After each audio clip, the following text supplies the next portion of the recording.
কৃষ্ণ, চলে আসলাম আর একটা ভিডিও নিয়ে আপনাদের সামনে। গুরু বিমল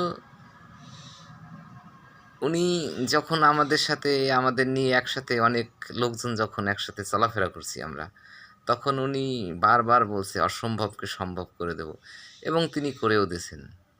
তার সাক্ষী তো অনেকেই আছে। আর এখনও এই ঈশ্বরিক যে বাণী শাস্ত্রে, উনি ওই একই কথা বলে, এবং ওনার কাছে চাইলে এখনও উনি অসম্ভবকে সম্ভব করে দিতে পারে। ওনার হাতেই ক্ষমতা রাখছে। আমরা মানুষেরা ক্ষমতা, ঈশ্বরিক ক্ষমতা, এগুলো সবার পক্ষে ধরে রাখা সম্ভব হয় না। এজন্য গুরু বিমল স্বর্গে বসেই আমাদের সবার মনের বাঞ্ছা পূর্ণ করে। ওনার কাছে চাইলে উনি সব কিছু দেওয়ার ক্ষমতা রাখে। হরে কৃষ্ণ, দেখা হবে পরের ভিডিওতে।